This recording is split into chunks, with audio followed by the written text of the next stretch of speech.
Best കണ്ണാ best. Welcome back to myG best കണ്ണാ best season 2. ഇനി വളരെ ക്ഷമയോടെ അവസരം കാത്തിരിക്കുന്ന കുറച്ച് നടിമാർ കൂടി ബാക്കിയുണ്ട്. രണ്ടുപേരുടെ പേര് ഓൾറെഡി പറഞ്ഞു. മൂന്നാമത്തെ ആളെ പെടുത്തിയത് ഗ്രേസിനെയാണ്. ഗ്രേസിനെ നമുക്ക് സ്വാഗതം ചെയ്യാം. പാവം കൊച്ചാണ്. ഇതെങ്ങനെ ഈ കലിപ്പ് ഡയലോഗ് പറയുന്നത് എനിക്കറിയില്ല. കരയോ ഇപ്പോൾ? എവിടെ മോളുടെ വീട്? പായിപ്പാട് സ്വദേശിയാണ്. അഭിനയിക്കുകയില്ല, സിനിമയും കാണാറില്ല അല്ലേ? വളരെ സത്യം. അഭിനയിച്ചു നോക്കാം. ആക്ഷൻ. ഒരു കാര്യം ഞാൻ പറഞ്ഞേക്കാം. ഇത്രയും കാലം ഞാൻ പഠിച്ചത് എന്തിനായിരുന്നു? ഒരു കാര്യം ഞാൻ പറഞ്ഞേക്കാം. ഇത്രയും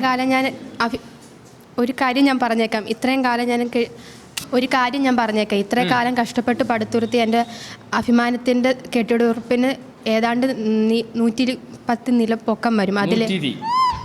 അതിലേക്ക് എൻ്റെ തോന്നിവാസത്തിൻ്റെ ഒരു ഫ്ലൈറ്റ് ഇടിച്ച് തകർത്ത് തരിപ്പണമാക്കാനും ഭാവമെങ്കിൽ എൻ്റെ ഉള്ളിലെ കവിയല്ല കൊലപാതകയെ കാണേണ്ടി വരും. ഇതാണ് കോണ്ടെക്സ്റ്റ് മനസ്സിലാക്കി ഓൺ വേർഡ്സിൽ എഴുതാന്ന് പറയണം. സ്വന്തമായിട്ട് സ്ക്രിപ്റ്റ് ഉണ്ടാക്കി സ്വന്തമായിട്ട് ഗ്രേസ് പറഞ്ഞു പോവുകയാണ്. കൊള്ളാം കേട്ടോ. രേഖിതയെ സ്വാഗതം ചെയ്യാൻ സുഹൃത്തുക്കളെ. അടുത്തതായി കയ്യടി. എവിടെയാണ് രേഖിതയുടെ വീട്? തോട്ടപ്പള്ളി.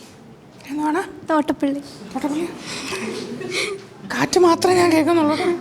പറഞ്ഞു നോക്കാം നമുക്ക്. ആക്ഷൻ. ഒരു കാര്യം ഞാൻ പറഞ്ഞേക്കാം. ഇന്ന് തന്നെ പറയണേ. ഒരു കാര്യം ഞാൻ പറഞ്ഞേക്കാം. ഇത്രയും കാലം ഞാൻ കഷ്ടപ്പെട്ട് പടുത്തുയർത്തി എൻ്റെ അഭിമാനത്തിന്റെ കെട്ടിടത്തിന് ഏതാണ്ട് 110 നില പൊക്കം വരും. അതിലേക്ക് നീ നിന്റെ തോന്നിവാസത്തിന്റെ ഫ്ലൈറ്റ് ഇടിച്ച് കയറ്റി തകർത്ത് തരിപ്പണമാക്കാനാണ് ഭാവമെങ്കിൽ എൻ്റെ ഉള്ളിലെ കവിയല്ല കൊലപാതകയെ നീ കാണേണ്ടി വരും. കൊള്ളാം കേട്ടോ. അടുത്തതായി വളരെ കോൺഫിഡൻ്റ് ആയിട്ടുള്ളൊരു നടി എൻ്റെ ബാക്കിൽ കുറേ നേരമായിട്ട് വെയിറ്റ് ചെയ്യാണ്. ഇനിയും വിളിച്ചില്ലെങ്കിൽ എന്നെ തല്ലും. നൗമി, സ്വാഗതം ചെയ്യാം സുഹൃത്തുക്കളെ. സ്ഥലം? കായംകുളം. ആക്ഷൻ.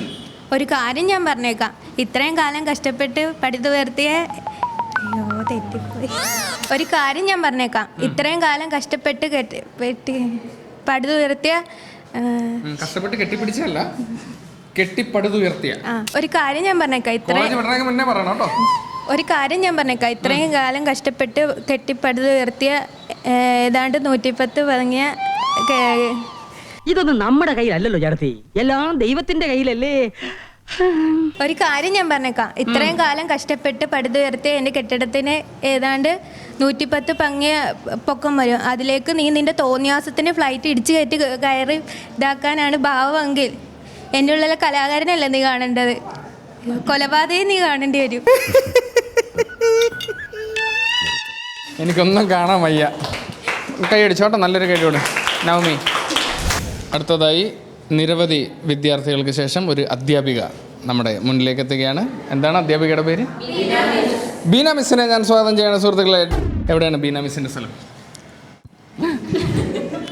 ഇതെല്ലാ എപ്പിസോഡിലും എനിക്ക് വേണ്ട സാധനമാണ്. ചേപ്പാട് സ്വദേശിയാണ്. റെഡി അല്ലേ? പിള്ളേർ ഭയങ്കര കോൺഫിഡൻസ് ആണ് ബീന മിസ്സിൻ്റെ പുറത്ത്. ആക്ഷൻ. ഒരു കാര്യം ഞാൻ പറഞ്ഞേക്കാം. ഇത് നിങ്ങളോടാ.